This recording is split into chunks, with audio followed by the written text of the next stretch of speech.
Hello there, guys, and welcome back to my channel for yet another, well, I guess live match review, and also discussing that crazy roundhouse kick of a press conference by Frank Lampard yesterday. But I am not by myself. I am joined by the man himself, the legend himself, Mr. Matisse, Mr. Ma, however he likes his name to be pronounced, of course. You guys all know him by now, off to YouTube, off to Twitter. And yeah, we're here to talk about everything that went down yesterday, and also, of course, ahead of tomorrow's game against Luton, another FA Cup tie against the lower league opposition, although at least it's the Championship now, not the League 2. But Matisse, bro, first of all, how are you doing?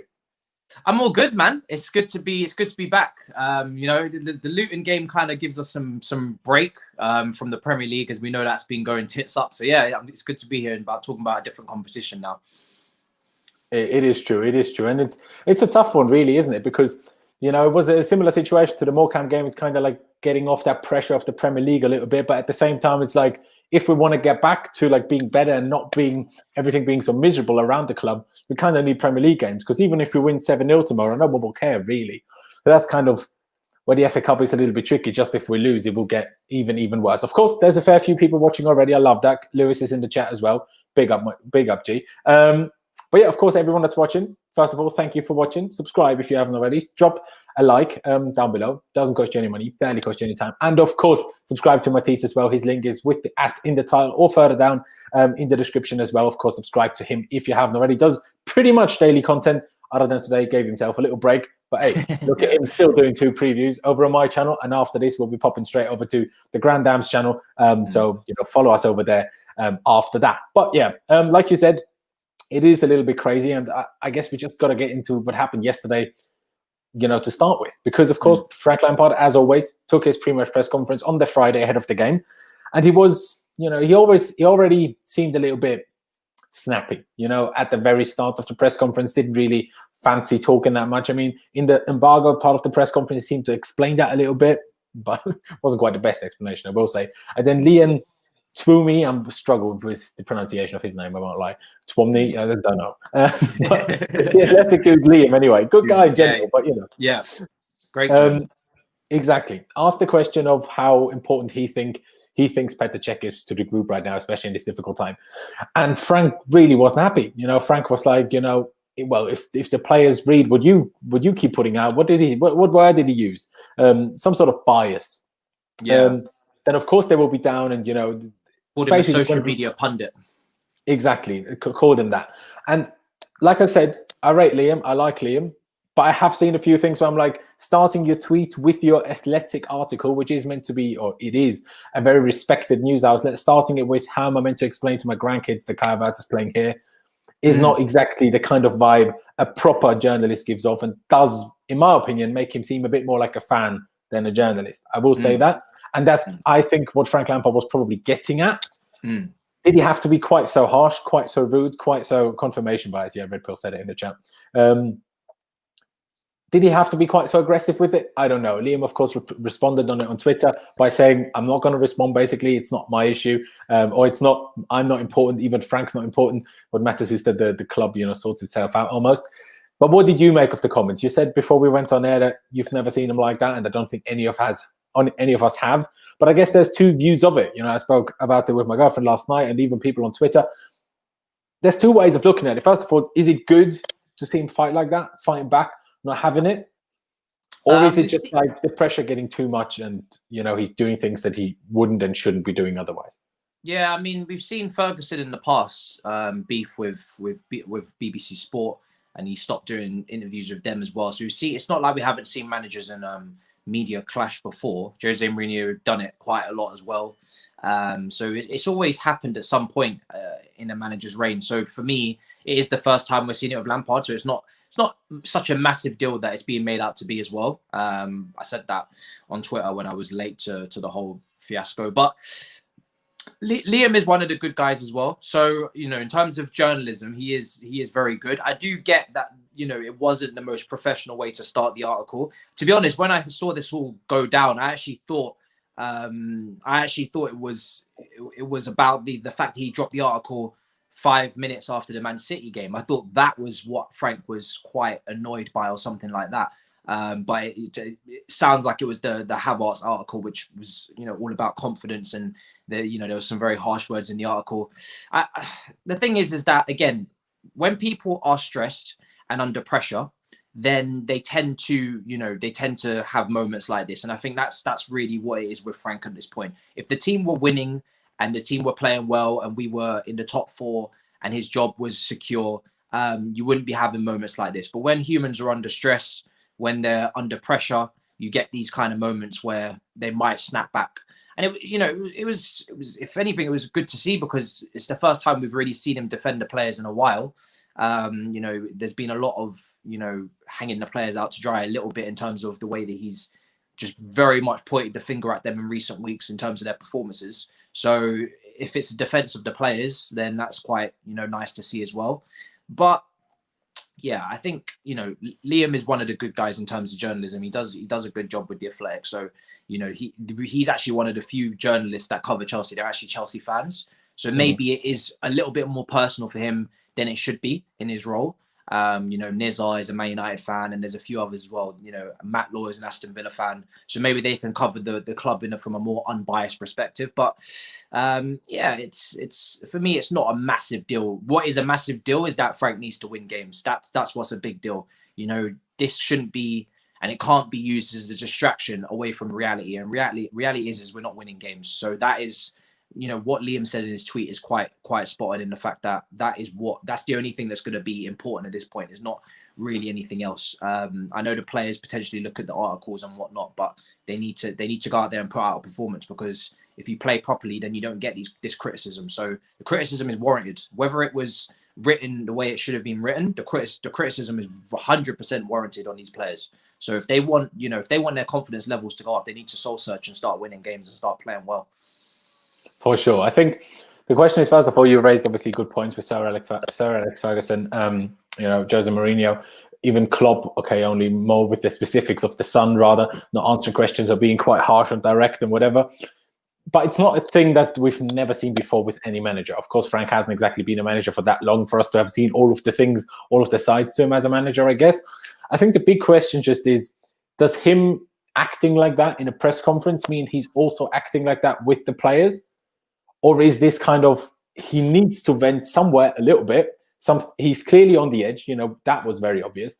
And as soon as something triggers him a little bit, or as soon as someone that has triggered him, he sees, he kind of let it out in the press conference. But because of that, manages to calm it down in the training and be more like professional, be more like, just positive rather than just, negative and, a bit like he was in the press conference. I guess that is something we'll never know. I guess it's only speculation, whichever way we think it is.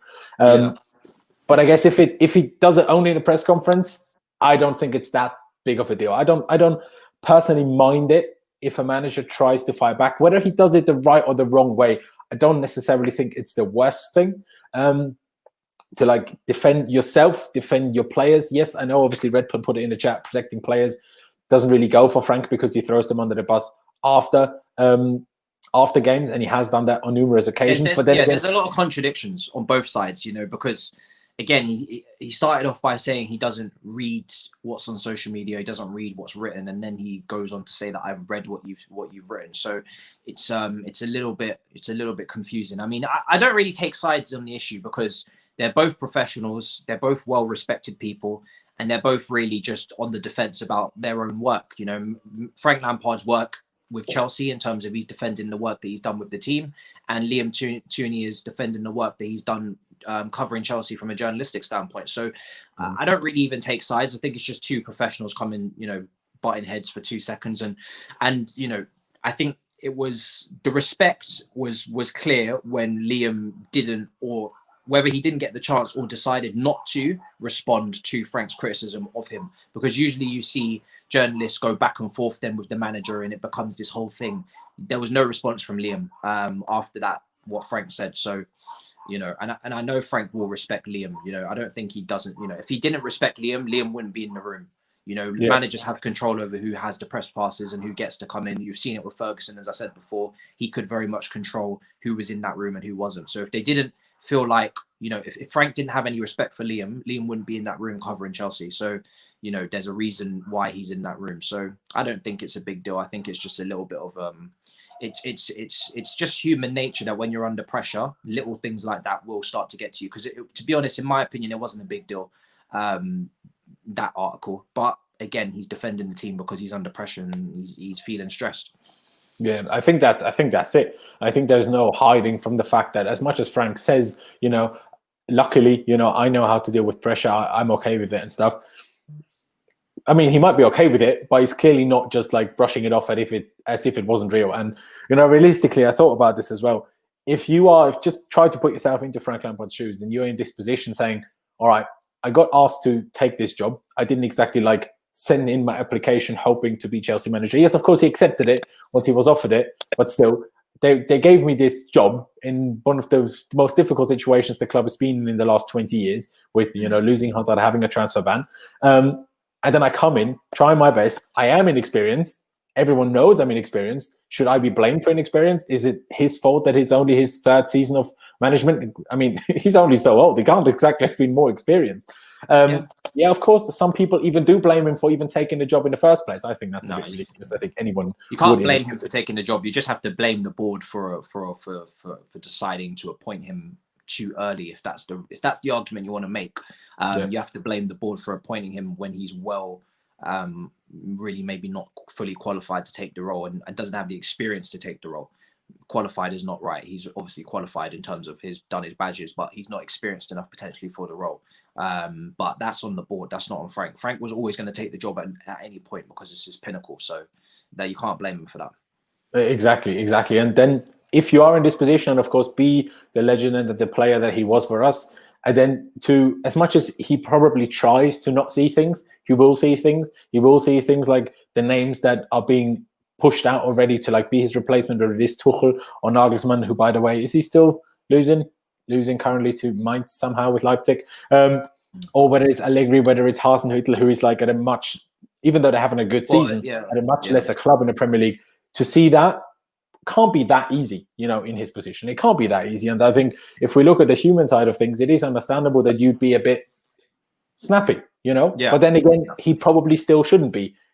But also pretty much every manager has had their snappy situations. Whether it's Klopp recently with the BT interviewer that, when it was all about the match scheduling, and the BT guy was like, well, it's not our fault at all. And Klopp went quite harsh on him, or Pep Guardiola many times when he was like, but do I not look happy? And stuff like that. And it's a high pressure job. People forget this, Exactly. Premier League football, top clubs, high pressure job. Literally a month ago, he was sitting rosy on good form. And now he's on the brink, really, and he knows it. I don't think Allegri will happen. I think that's already been ruled out as something the club will just not go down that road. But the statements that have been coming out from, well, not from the club, but the journalists that have been reporting Chelsea looking around for other managers, even Frank's quotes recently. I think I've seen another quote about, I don't know, it's probably when he spoke to Harry Redknapp. That's the only person I could really feel like it was about. But, talking about where experience is overrated and, experience in management is not the be all and end all, and all of these quotes that have come out this morning. It's just, like I said, it screams like a man who's under pressure. And he knows what club he's at. So he said that already. He knows exactly where he's at. And that's why I always say to people, and I said this to my dad this morning, you can't finish wherever you want in this season. You have to finish in the top four for me, or they will let you go. And that shouldn't be a shock to anyone. I said it weeks ago. It shouldn't be a shock. It's not a free season. Last season was a free season. You don't get two in a row. I know the circumstances and the variables are at play, but you have to be able to adapt to it. And that's the definition of management. So I don't know why people thought for a second he wouldn't be under pressure just because he's Frank Lampard. If anything, spin it and say, listen, the fact that he hasn't got the CV and experience is actually more worrying, in terms of you're probably going to get less time because you haven't actually got the evidence beforehand to back up that you should be in the role in the first place. So I don't get this notion where he just gets unlimited amount of time. They're not going to sacrifice the season. Champions League money's on the line. So it sounds like he's got 3 games to turn it around. Tottenham is on the 4th of February, I believe. And that will be that will be the decider, in my opinion. It probably will be. And, obviously the last time we spoke is a little while ago. So I do actually want to get your thoughts in quickly, just because I personally don't know, maybe some of my viewers don't. Of course, we lost to Man City. We were in a situation of the rumours he would get sacked started to get a bit louder, shall we say, but we kind of knew it wasn't happening then. The reports came out, whether it was Matt Law or whoever, saying he will be given more time. Then we go beat Morecambe, we go beat Fulham. As much as it wasn't convincing, we go and beat them. And then we play against, ahead of the Leicester game, was there a game in between? There wasn't, was there? No. And Fulham, then ahead of the Leicester game. Fulham, Exactly. Fulham, we played Fulham, and the night before the Leicester game, Simon Johnson was obviously on TalkSport. Yeah. And obviously what happened, him saying certain things that he probably shouldn't have said, but kind of got ahead of himself and kind of backtracked a little bit. In the end, what do you make of the situation? Because for me, there is kind of two options. Unless they want Tuchel, then first of all, they should have gotten him already, in my opinion. And if they don't want Tuchel, then there's no point sacking Frank, because there is no real interim managers out there that would just make a lot of sense. Maybe Rangnick, there's his name has been thrown into the hat, but he is still, in my opinion, in some capacity employed by RB Leipzig, not as a manager, but as in some sort of in the whole structure of the club.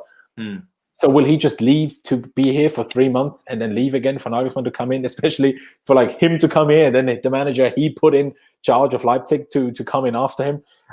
I'm not sure about that. So at this point, I'm like, well, make a decision. Do you want to stick with Frank until the end of the season? He gets top 4, great. He doesn't get top 4, awful, but we still have to try to get a different manager then.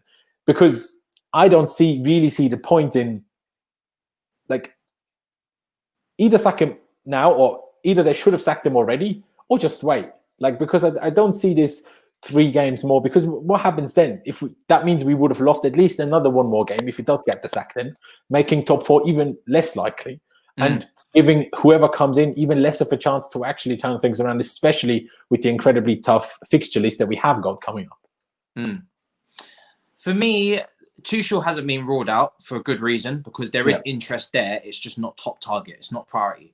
Tuchel's pushing it more than Chelsea are. I think their top target would be obviously Nagelsmann, but there's no guarantee you even get him in the summer. So if results continue to drop off, I think they will end up going with Tuchel, because you have to look at it.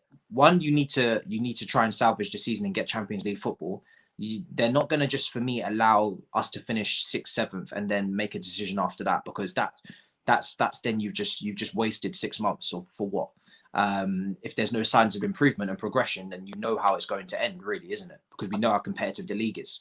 And Nagelsmann is not a manager where you're guaranteed to get him this summer. He's wanted by probably a lot of other clubs as well in the world. He may even decide that he wants another year at Leipzig as well, because he's still very young. And there's a case to be made as well that maybe he needs a little bit more time as well.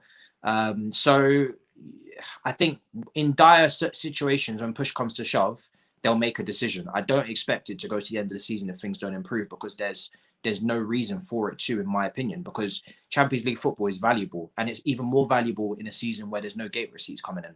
People speak about the finances, the amount of money we've spent, and then they talk about sacrificing Champions League football like as if it's not a massive payday. It's huge. And also the players that you can attract. If we want to have the summer that we want to have in terms of finishing off this squad, which is already, big percentages of the way there, it just really is adaptation and getting rid of the peripherals of the squad and the deep depths of the squad that just don't belong here, the third choice left back and etc.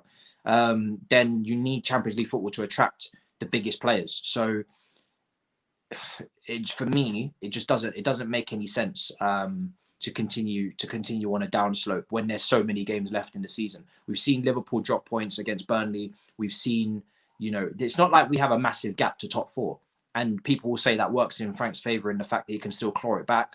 But if he doesn't show any signs of clawing it back, that works in the favour of the fact that we have time to save the season and actually get top 4. It's wide open and ready for us if we actually go and get it. So no, I'm not one of these people that believe you should sacrifice the season at all, because it's literally January. I've never even in my head legislated for Chelsea sacrificing the season in January. That just sounds ridiculous. It's January. No. I'm not sure if you kind of meant what I said. I just think it really depends on who they want, because if they're really fixed up on Nagelsmann, and personally I believe if Chelsea really try, they will find a way to get Nagelsmann because Mm. there is very few more promising projects in world football at the moment than Chelsea, in my opinion. As much as it's a very difficult job and a high-pressure job, there's very few, because realistically, Man United have sorted themselves out a little bit, so they probably won't get rid of Solskjaer in the summer.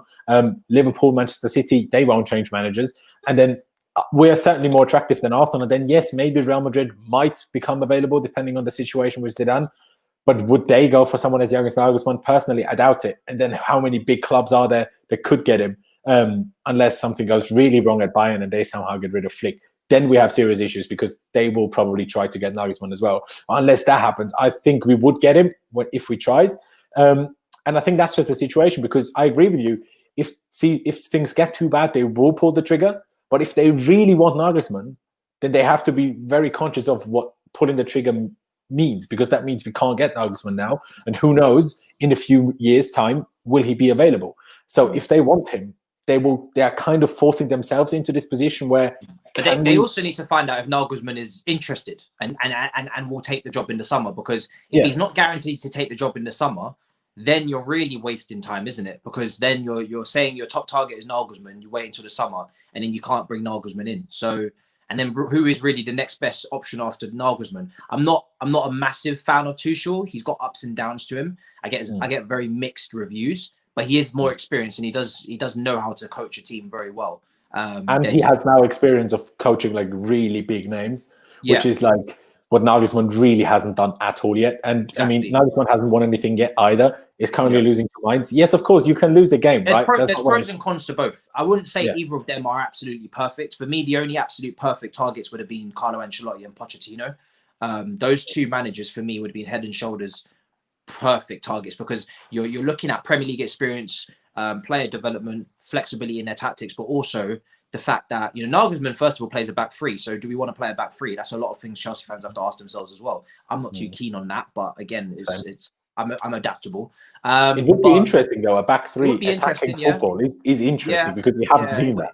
Yeah, it's interesting, because whenever Reece James has played right wing back, I haven't been the biggest fan of it. I do prefer a right back. So, do we have the fullbacks who can? I know they attack, but it's a different position. Can they move up seamlessly like that? It's going to be interesting. But yeah, I think Pochettino and Carlo Ancelotti for me would have been the only two absolute perfect fits with the Premier League experience that they had. And I think if Pochettino had been available before the PSG move, I think this would have already been decided and wrapped up, to be honest. Because I agree. If he took the job, because obviously we know he's a very loyal man, would he have even taken it? Would he have taken? I think he would have. I think he would have. Tottenham towards the end of it, I don't think they treated him extremely fairly. To be honest, they didn't back him for how many windows, spending absolutely nothing, takes him to a Champions League final, and then it ends the way it does. So I think professionally he would have taken it. It's not like going to Arsenal, but. On the flip side, a lot of people will say that Frank's getting more time. I think it's a combination of him getting more time, but also Chelsea don't know exactly what they want. If they knew exactly what they want, I honestly believe that Leicester game would have been the last one, to be honest. So times are changing. Petr Cech is up there. Maybe there is a bit more patience, but I think it's a mixture. I think it's maybe a little bit more patience, but it's also the fact that they haven't decided what they actually want to do. I do believe if they had a top target that was available right now, and it was a pressing concern that he could go elsewhere also, I think they would have pushed the red button by now. It's, to be honest, let's not kid ourselves. If we had a top option available back when we appointed Frank, we wouldn't have even appointed Frank. If we had a bigger name or a more experienced name that was available at that time and would have accepted a job in that situation, we wouldn't have appointed Frank in the first place. So it is a tricky one. And you did say something though with the what was I bloody getting to? Lost all of my train of thought. Let's just ignore that. I'm sure we'll come back to me. Let's just get to the super chat that we had by Wayne Moulds, saying, yes, guys, what do you both think of the fourth kit for NY? I'm not really sure what you're saying for NY for New York. Not really sure what you're trying to say with that. I have seen a fourth kit, but I didn't really see it being officially. Was it that thing that looks like Palace? No, I think that's already our third kit, isn't it? No. I think the new kit was something like another Palace remake, where I think it was like white. Was it white, red, and blue? I'm not sure. Well, clearly, Wayne, we don't really have that much of an opinion because I thought it was like a bit grey and orange, like the third kit under Sarri. But Maybe I'm confusing it with another kit. There's been so much. Do you know what it is? There's so many concept kits going out. I don't know which ones are actually official or not. So exactly. Yeah, that's exactly it. But ladies and gentlemen, of course, like I said already, if you're watching, please be sure to subscribe, smash the like button, that'd be sick, subscribe to Matisse. And if you want to make sure that I see your message in the chat, because obviously I can't get through everything, do use the super chat function, but of course not forcing anyone to pay or whatever. So just if you really want to, then use the super chat function. Of course, it would be massively appreciated. And I don't know, we're sat here and we could talk for hours and hours and hours about this managerial situation. You know, does he stay? Does he leave? Who comes in? What if that? At the end of the day, we don't really have, we don't know, first of all, and we don't have the decision power. You know, no matter what we say, whether we think it should happen, whether we think it shouldn't. It's game to game, isn't it? It's game to game. Yeah. If he loses against Wolves, then do you know what I mean? It's just becoming a bit of a joke. Do you know what I mean? It's becoming untenable, in my opinion. So it's literally a game to game basis. I don't think many Chelsea fans would be very confident if we lose to Wolves. The outcome of that, what would happen afterwards? It's literally you're going game to game until you build up some form of maybe 5 games where we can say, okay, maybe we're out the bushes, and you need a big win against a big team, because that top 8 record, that top 6 record plus Leicester is atrocious. I think we have 2 points. I think we have 2 points against the top 6 plus Leicester. That was 2 0-0s. Yeah, it's bad as hell. Like seriously, we haven't even won a game. It's 2 points. So that needs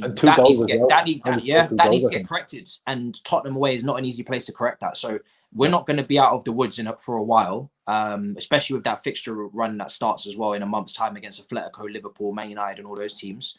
Yeah. And like I said, if I'm being completely honest, I don't think we can make top 4 with this current situation because, like I said, there's a lot of inexperience in the management and the coaching staff behind them as well in how to deal with this situation. And then on top of that, you've got a team that looks like they're not even playing for you, and it also lacks characters, lacks mentality, lacks experience in certain ways as well.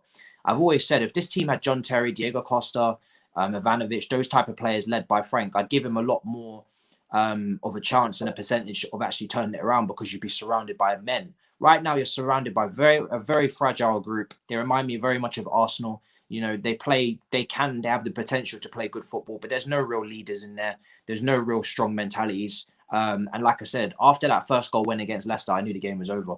I was really just waiting to see how many it was going to be, if I'm completely honest. So there's just too many factors going against him at this point. And it does take someone with experience to sort this squad out, because as much as I like the profiles of the players, there's absolutely no leaders and communication in that team in terms of proper bastards that will actually go through the trenches. It's very fragile midfield, very weak, fragile midfield, no real strength or anything in there physicality wise. So it's just the profile of the squad just doesn't even match a team that can turn things around. For sure. And I do remember what I tried to say earlier now, because you touched on Petr Cech being in this position, and does that give Frank a bit more leniency or more time or whatever? Because obviously that was kind of the question that Liam asked for Frank to snap like that. And I thought that was a bit of a question that I could understand why Frank would snap, because I'm like, well, obviously we won't check around, but to say how vital is it? Well, clearly not that vital, because the form is awful. So, do you know what I mean? Cech has a job to do. This is not time for friendship and bullshit. It's you have to make proper decisions, because his job is also going to be on the line if he gets it wrong. Do you know what I mean? Like everybody's got their own job to do, and everybody's got to be objective about how they proceed. It's not a little handshake behind closed doors between Frank and Cech, and they do a little high five and swap the helmets and shit, and then we move on and we just keep going. We keep plummeting. It's just that's just not how it works. Petr Cech has his own targets. He's got his own objectives. He's in his own role, and by the way, he's gaining more influence as well as time goes on, as we expected him to. Such an intelligent man, and he knows exactly what the situation is. He knows the standards, and he knows if push comes to shove, he's not going to be able to just allow things to run riot. This whole like, you know, bandit of friends is just not gonna come into the equation when it comes to the long-term future of the club. There's too much money involved in this game. That's just not for sure. For sure, that's the tricky one. And the last question I'm going to put to you before we get into talking about Chelsea against Luton in the FA Cup is: say we obviously beat Luton now, as we would expect. We beat Wolves and we beat Burnley. Obviously, Burnley just got a bloody win at Anfield, so even that won't be easy. Even if we had exactly. So it will be difficult. But say we do win our next 3 games before Spurs, but then lose to Spurs. Do you still think they will pull the trigger if we win the 3 until then? Luton doesn't count. Absolutely. But it does if he loses. It does if he loses. It doesn't count if he wins, and it's not to be a prick, but Luton is literally it's another training fixture as far as I'm concerned. Not to disrespect Luton, but winning against Luton doesn't do anything. Like if you're measuring it on a bar, on a spectrum to job safety, Luton does not move that bar in any way, shape, or form. It really doesn't. If you lose, then it's a different situation, of course, because you can't lose a game like that and be dumped out of another competition. But winning against Luton doesn't count. So if it's Wolves and Burnley. And, if you win those 2 games but lose to Tottenham, I don't think it looks any better. You're expected to beat Wolves. You're expected to beat Burnley, just as you is expected to beat Fulham. But then, as I spoke about earlier, the record against the top 6 plus Leicester is awful. If you lose to Tottenham, then it's the same old in terms of the only way to get back into the top 4 is to beat the teams and take the points off of the teams that we've already sacrificed earlier on. When you go into a top 6 record plus Leicester and you have 2 points, you've sacrificed not only your own points, but you've given them a head start. That's why the gap, do you know what I mean? Yeah. That's why we're where we are, because we haven't taken any points off the teams above us. So in order in the second half of the season to catch up to those teams, you need to take points off of them. It's a double whammy. You get your 3 points and you take the points off at the same time. Yeah. It's killing 2 birds with 1 stone. If we can't do that, we won't make top 4. It's just as simple as that. We will not make top 4. So he has to try and get a result against Tottenham. You can't lose against Tottenham as well, because that really is just that's just the status quo then, isn't it? There's been no change from the start of this. We're looking at a team that's meant to be progressing. So if there's no change in the points we're taking off the top 6 in the second half of the season, then nothing has changed. So that's really where the problem is, isn't it? You have to take the points off. Yeah, no, without a shadow of a doubt, we need to start winning, beating these top 6 teams. And it's weird, really, because, I let him off for the United one because we should have had the penalty. We probably win it 1-0. And we all say, almost tactical masterclass, stop them counter-attacking, beat them at Old Trafford. We all would have been lovely, jubbly and happy. Who knows when a Jorginho scores it, after that, he's missed a fair few penalties. So it's not even a guarantee for nothing, but at least we would have had the chance to take the penalty. But all the other ones, things should have been a bit better, including the Tottenham one, even though I did accept that one because obviously I did understand at the time, go back to a bit more of the basics. But yeah, I actually liked the Tottenham result because I thought, not liked it. Obviously, I wanted us to win. I thought we should have brought on Giroud earlier, but just the game management. You're going up against Jose Mourinho, got the double over him last year. But the game management of being able to keep Son and Kane down to 1 shot on target, the way that the game could have went either way. Even if we started pushing for a win, we could have conceded because we know how dangerous they are up top. Yeah, and exactly. It's difficult as a manager. You want to win the game, but you don't want to lose. So you're doing this, ebb and flow. You're pitting up against someone constantly tactically in the game, and I thought we managed it quite well. We didn't get the win, and I would have liked Giroud to come on earlier, but the point for me represented good game management from a very inexperienced manager. So I was actually quite impressed with the Tottenham game. It's the Arsenal game that pissed me off. I thought that was the Arsenal game. I think they're not even in the top 6. It was just. They were bloody 15th at the time.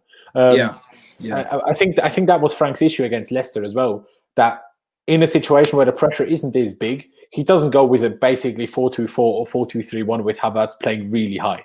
That was a situation of like, I need to win. I'm going to try everything I can to win, not draw, let's get a win if we can. He was just going all out for a win and it completely backfired. And I think that's kind of the issue that he is facing a little bit right now, don't you? But this is the thing. There's different ways to go about winning. And he knows this because he was managed under Jose Mourinho.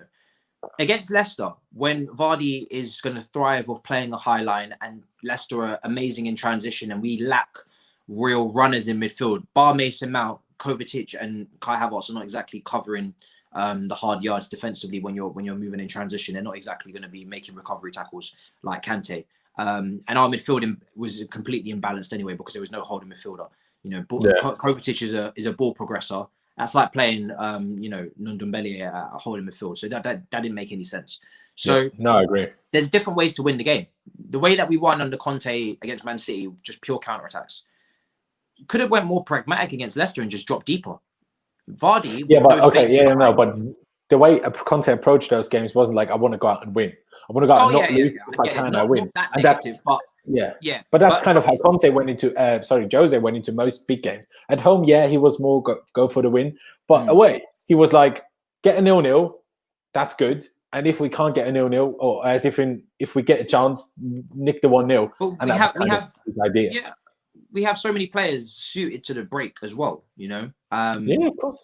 Timo Werner, kind of much in the joy, Pulisic. But do you want to see it? To be honest, like I said, not long term, but when your job is on the line, you have to do everything in your power to keep it, right? And that, for me, would have been the smarter way to go about it. When you look at the midfield imbalance, and then you take also on top of that Vardy's pacing behind and how we conceded on our goals, the Maddison goal and also the Jamie Vardy goal that was offside, luckily, they were both on transition, they were both on the break. So it just, for me, would have just made more sense to sit deeper. Your job's on the line. It's a massive game. Leicester are no mugs. Brendan Rodgers is a great coach. And not only is, you know, we don't have the midfield to really defend the transitions, but also you do have attackers that can play on the break. They're used to it in the Bundesliga, going into space. So not that I expected us to start that way, but when you go 1-0 down, I don't know. I just expected him to impact the game off the bench, and that's something that I was disappointed by. He didn't make. There was no impact from the manager off the bench in terms of changing the flow of the game. It was just one way the whole game, one way traffic, same thing, same shit, different same day. Do you know what I mean? There's nothing changed. And for it is a go on. If you can't impact the match off the bench, that's not a good sign. Do you know what I mean? No, for sure. I agree with that. And I think there's been more pragmatic. I think there's reasons why he didn't do that. One, being Kante not being available, seemingly in a defensive way. He doesn't really trust either Jorginho or Billy Gilmour. But knows he kind of had to play Havertz, knows he wants to play Mason Mount. And then you're also in a position, I mean, we did make runs to try and exploit that spacing behind Hudson-Odoi, Werner when he came on, Tammy Abraham, Pulisic. But the players further back on the pitch didn't have the confidence, or let me just be more blunt, the balls to try and even play those balls. So if we play more pragmatic and try to play on the break, and then we didn't have the balls to play those difficult passes anyway, I think the situation would have been equally as difficult, if not even worse, I'd say. When you don't have Kante, for me, it screams out that you should maybe be even more compact, because Jorginho, Kovacic, all these guys in transition can get ripped apart at times if you leave too much space in between the lines. So when you've only got those two available, that for me just makes it even, you know, I would trust Jorginho in a more compact in a more compact team where you're sitting deep and you're just covering smaller, you're covering less yards and smaller grounds to make up, and you just got to nitpick and try and get close to the ball. It's not his specialty, but you've seen him when he presses high up the pitch, when he's just got to get in little triangles, he can win the ball and make interceptions. It's when he's got to cover massive amount of space and cover transitions, and you've got to do 1v1 running from the halfway line to the 6 yard. That's when it starts to get ropey for Jorginho, because he's exposed and he's stretched. So when you've only got those two players available, making the pitch smaller makes even more sense to me. You know what I mean? Being more compact. So yeah, for me, it was just very, very, very confusing. I didn't really get it, but it was an awful performance as well. And like I said, the players down tools, they didn't play for him. Only Mason Mount tried. Mason Mount, especially the last 20-25 minutes was real bad. Yeah, Mason Mount looked like his life depended on it, and the rest of them didn't. And that for me screamed. That was the alarm bells for me, because I was like, if there's one thing I didn't expect from a Frank team, is for them to down tools, not show any energy or any drive, any application. That's exactly what I expect from a Frank team minimum. Same with Klopp. Yeah. You know, I think it's just that the players gave up in themselves rather than Frank. I think that they've just, because of the bad form they're in, they just didn't believe in themselves that they could turn it around. And if you play a game of football and you know you've lost, and you don't think that you can turn it around, then I think it's almost like an instinctive reaction to like down tools a bit. Obviously, we don't want to see it, but if you don't believe in yourselves as a team, as an individual, then it kind of makes sense. But I think we've spoken enough about, well, a lot of things that are very difficult, and we're just in a tricky situation. I think it's just a tough one, and I agree with you. You know, Jorginho, it probably would have been better to play a bit smarter, but I think, you know, the issue just is that Frank, I'm not sure whether he agrees, but doesn't trust these guys in a defensive way and just hope that going more all guns blazing would work better. He clearly got it wrong. For me, Gilmour was who I would have started. It was disappointing not to see Gilmour. Especially Kovacic just been in awful form anyway. Yeah. And the fact that Gilmour is just he's very mobile, and for me, he's quite a tenacious midfielder who can be quite snappy and get around players, and he challenges for his duels, and he's not a pushover. I know physically he looks like one, but I wouldn't say he's a pushover. So yeah, it's just some strange decisions. It doesn't seem like he trusts Gilmour as much as I thought he would, because a lot of people spoke about Gilmour when he came back from injury. He would get a lot more trust, and it would be a way of rotating Kante when he needs a rest and all of these things. But we haven't seen Gilmour against Fulham. We didn't see him against Leicester. So it's very strange, because I thought Gilmour would be quite an important player. The fact that we don't have a lone DM in the targets that we failed to get in Declan Rice. So very strange. It is very strange. And I guess the best way to move over to talking about Chelsea Luton for the last roughly 20 minutes or so is Wendell's question or statement, I guess, alongside his $5 donation, which I massively appreciate. It's a few minutes ago. I just had to wait where it fits to put it in, I guess. He said, I think Frank's problem is rotating players too much. If he doesn't know who his best 11 is by now, that's a reflection of his inability to manage. And it's a weird one, because I've sat in so many previews, reviews, and so many videos on here, videos on other people's channels. And whenever I say stick to those players, everyone called me out crazy, saying but you need to rotate and they get injured and this and that. And that's kind of where I'm like, well, some people want that and some people want this. I keep saying stick to the same team, stick to the same back four. They have to be fine. Of course, Reece James's injury is a slightly different situation. But the centre-backs don't need rotation. Even Thiago Silva doesn't need as much rotation as he's had. There's a difference in going to Krasnodar and being on a plane for 6 hours each way to playing, within England. The centre-backs don't even run that much. They should be fine. They also all ask for Giroud to start every 2 days. It's not that different whether you're 34 or 36. It's not that different, especially the striker is, even more manhandled than a bloody centre-back is. So I do agree with Wendell, actually, to some extent. It is tricky. He should stick to more of an 11 that he has, that he, believes in. But I guess, he touched on rotation. So I guess that's kind of what puts us onto tomorrow's game and what team we think he will put out, because I expected more rotation against Morecambe, or more of a younger team against Morecambe. We didn't see that at all. Now we're facing a better team, albeit still lower league, a better team. They're at least in the championship, a mid-table championship team. And the pressure is equally as on, if not even higher than it was when we played Morecambe. So what team do we expect? I guess is the question. And ladies and gentlemen, we have 150 people watching, but barely even hit 50 likes. So make sure you go down below and smash the like button. Let's hit 100 likes right now. Subscribe if you haven't already. And like I said already, of course, subscribe to Matisse as well. But yeah, Matisse, what do you think? What do you think of the team that we will put out tomorrow? Not even just what you would play, but what do you think Frank will turn out with tomorrow? First of all, on the super chat as well, I do sympathise with him in this respect, that what team you put out, because we are in a freak season where we're playing a lot of games. It's very difficult to know the players' fitness as well. When you're saying play 1-11, that can never really ever happen throughout the whole course of the season, because usually players dip and they come out of form. So if I'm saying that someone should be playing on meritocracy as well, then I can't say that there should just be the same 11 every week. Like I said, Hudson-Odoi deserves to start. Whereas a couple months ago, he would not have been in the starting 11 for most people either. So I can't say there definitely should be more chemistries formed and more partnerships formed within the team.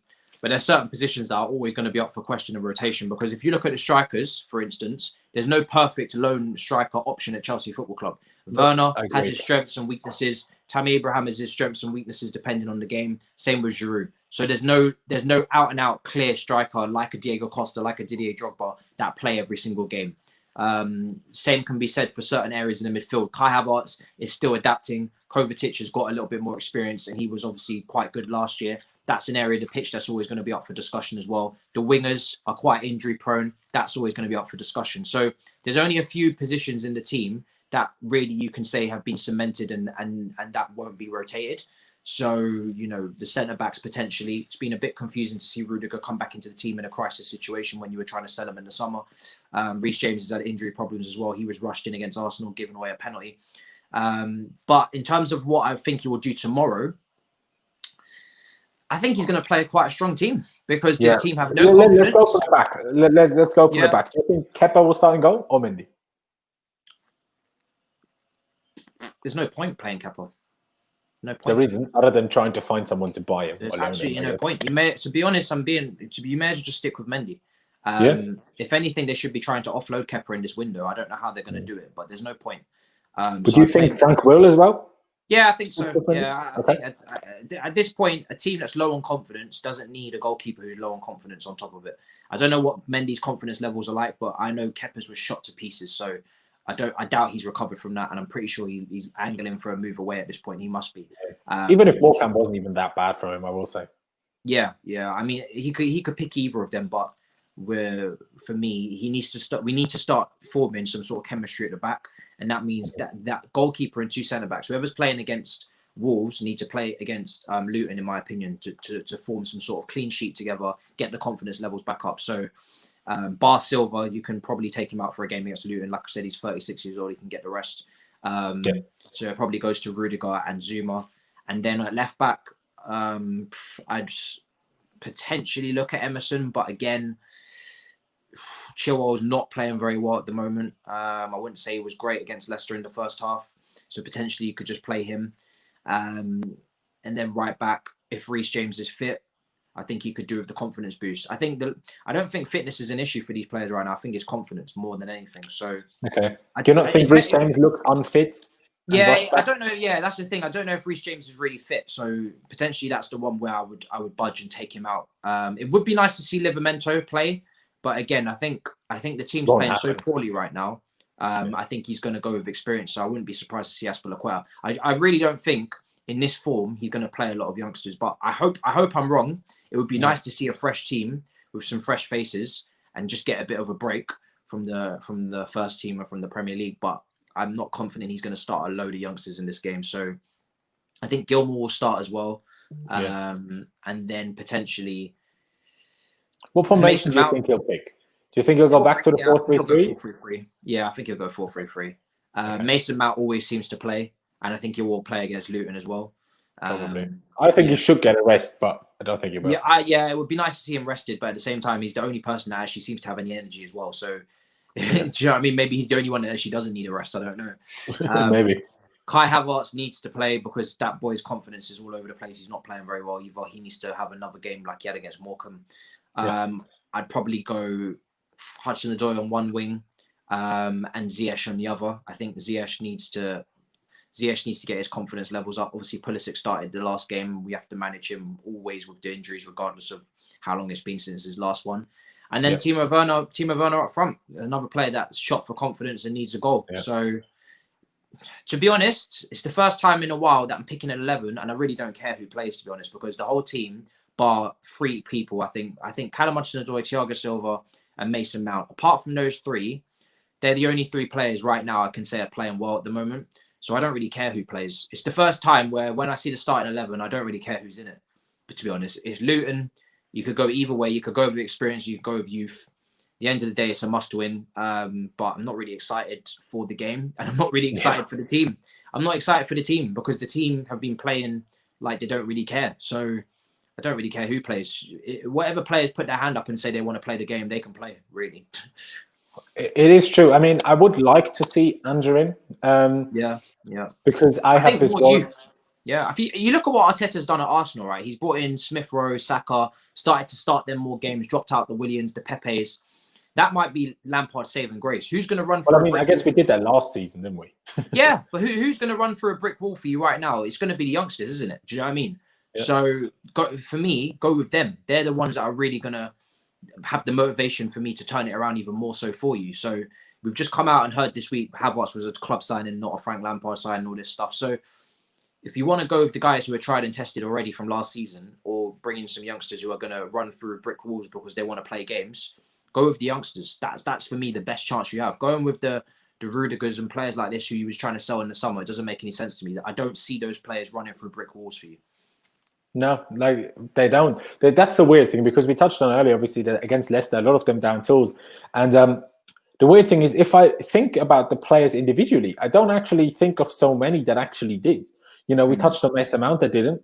Pulisic all game didn't come off for him, right? Don't get me wrong. It didn't work for him at all. But the man didn't stop trying to go past everyone he saw in his life. Like, he tried to dribble past everybody. Didn't shoot in the right moments, didn't pass in the right moments, but he tried. I will give him that. And, you know, Callum Hudson-Odoi, did as well, realistically. Again, didn't really come off for him, and I did, let him off for that completely, because that's what happens when you keep giving one of your best attackers, your best attacker on form, only 15 minutes in games, and then out of nowhere in the biggest game in a little while. Because yes, Man City was a huge game, but was always going to be a very tough ask. Leicester was more beatable than Man City, in my opinion. And then to start him in that and expect him to be a world beater, well, that is difficult. That is difficult. You're not wrong. It's the young players that need to do it. I'm unsure about the centre backs, whether I'd play Zuma and Christensen or Zuma and Rudiger, because Zuma has to start against Wolves. I need Thiago Silva and Zuma against Wolves, no one else. I don't need any Rudigers there. And so I guess the question is it Zuma and Christensen or Zuma and Rudiger? Other than that, I would even stick to Chilwell, to be honest. I don't think he's too tired, because he had the rest against Morecambe anyway. And we didn't have that many, that much of a fixture congestion recently, so they should be fine. Aspie probably makes sense, because Reece, in my opinion, didn't look fit against Leicester, in my opinion. Mendy, I agree with that. Billy has to start. Mason, I guess. And Kai, like you said. The weird thing is the Werner one, I think he has to start tomorrow. And he didn't even look that bad when he came on against Leicester. Probably one of his best performances in months, to be honest. It's not saying much, though, is it? No, it absolutely isn't saying much in the slightest, but would you still start him against Wolves? I know obviously we first have to play Luton. Werner against Wolves, it really depends how he plays against Luton, because even though he scored against Morecambe, he had the fewest touches in the first half. So he wasn't exactly involved. And for me, Werner, people talk about finding Timo. I'm more than happy to try and find Timo next season and in pre-season with whoever's in charge. I'm not desperate to find Timo, because I don't think our season lives and dies with Timo. I really don't. I saw last season us make top four with Giroud, hitting form. Tammy got a lot of goals last season, 15, I think, in the Prem with no pens. So I know those two can deliver at this level to a decent enough standard to get us top four. So my issue of finding Timo is not really that big, especially when it involves so much tactical changes, when there's no real time on the training ground to do so after these 2 weeks that have just gone by. I don't think we're going to suddenly unlock Timo. I really don't. It's going to take a lot of changes. So in saying that, I'm not desperate. I'm not desperate for him to play against Wolves, because, like I said, that is a key critical game for Lampard and his future. And we don't have time for players that are not on confidence. And that goes for a lot of the team. We actually are struggling to pick an 11 that are confident.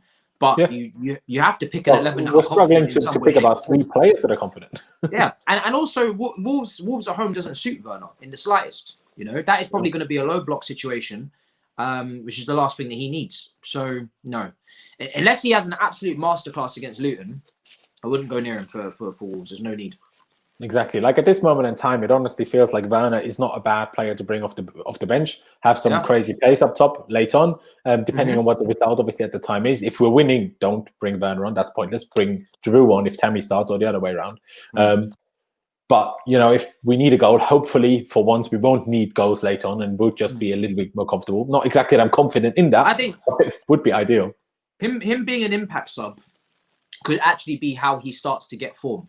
Because if you think about it, players, especially in this climate, right? Players, as the game goes on, they get more tired. There's a lot of fixtures. You bring on a pacey, quick, fresh Werner off the bench with 15, 20 minutes to go.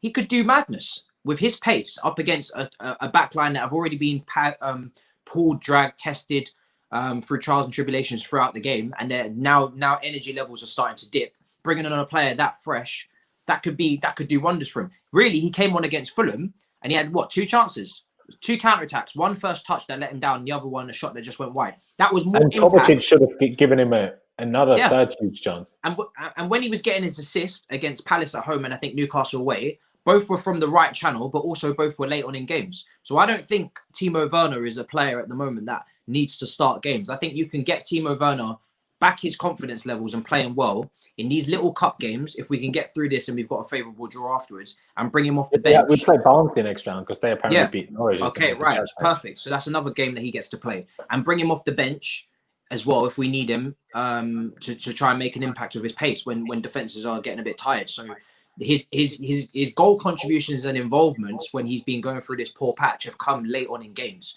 So use that as evidence to say, okay, maybe this is a player that can take advantage of those late moments. Even against Leicester, obviously the offside goal. Yes, it was offside. But yeah, but do you know what I mean? That's when that is when his impact is coming. So use it then, for me.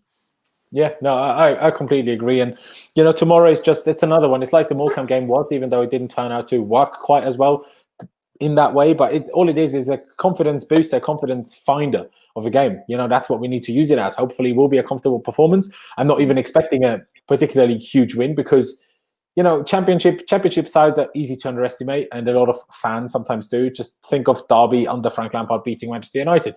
It won't be that easy. Championship teams are not that bad.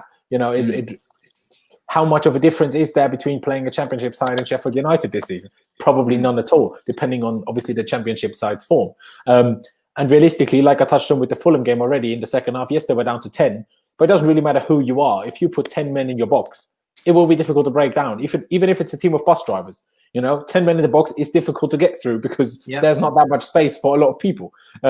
So if Luton do that, it won't be easy. And we will probably need, a bit of penalty luck, a bit of pieces of magic of individuals rather than, an incredible tactical masterclass that will tear apart Luton. If they sit back, just think of 2012 when we played at Barcelona, down to 10, and look at what we did. Yes, Barcelona had the chances. You could almost argue we didn't actually defend that well. But hey, it worked. So, playing against 10 isn't easy, no matter who the opposition are. So if they sit back, it will be tough, but obviously let's hope we win. At least Arsenal have the FA Cup, so they can't win that, which is positive, I think. What's happened? I didn't see the scores today. I was out. Because I saw obviously Troops having a meltdown over Willian, and that was quite funny. Did they end up? Yeah. Gabriel scored an own goal, and they lost 1-0 to Southampton. Yeah.